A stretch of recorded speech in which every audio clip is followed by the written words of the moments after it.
अगर आप चाहते हैं कि माँ जानकी सीरीज चैनल की वीडियो सबसे पहले आप तक पहुँचे तो लाल बटन को दबाकर हमारे चैनल को सब्सक्राइब कर ले और साथ में बेल आइकॉन को दबाना ना भूले। Thank you.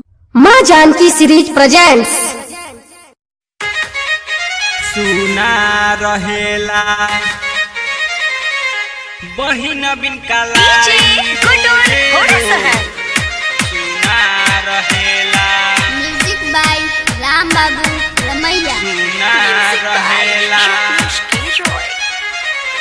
बहिन बिन कालाई मोरा रोज रोज सुना रहेला बहिन बिन कालाई मोरा रोज रोज सुना रहेला।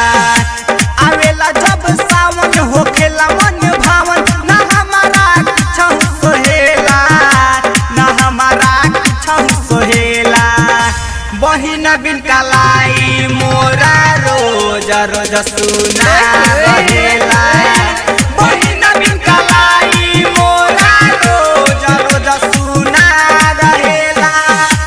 आवेला जब सावन होखेला मन भावन ना हमारा कुछ सोहेला ना हमारा कुछ सोहेला बहिन बिन कालाई मोरा रोज रोज सुना रहेला बहिन बिन कालाई मोरा रोज रोज सुना रहेला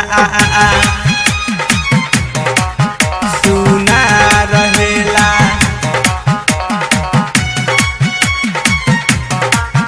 सुना रहेला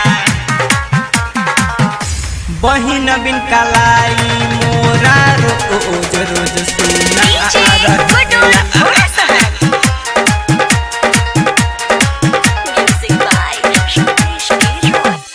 ना जाने कौन गलतिया कैनी देवेनी हमके साजा जी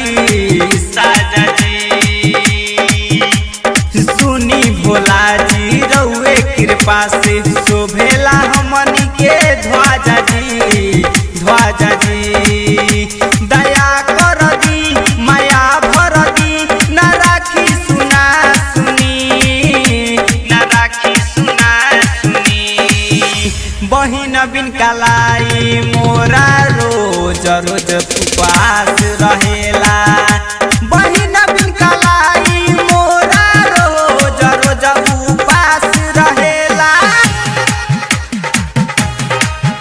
उपवास रहेला उपवास रहेला उपवास रहेला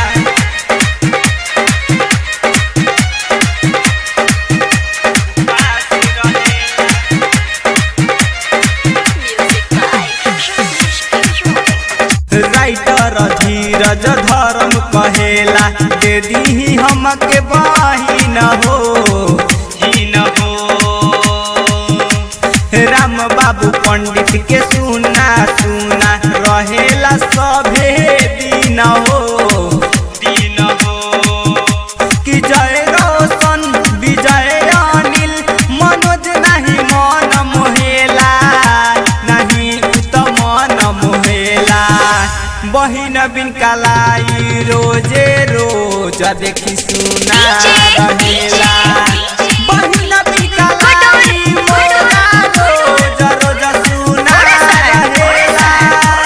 आवेला जब सावन होखेला मन भावन ना हमारा कुछ सोहेला ना हमारा कुछ सोहेला बहिन बिन कालाई मोरा रोज रोज उपवास रहेला बहिन बिन कालाई मोरा रोज रोज उपवास रहेला।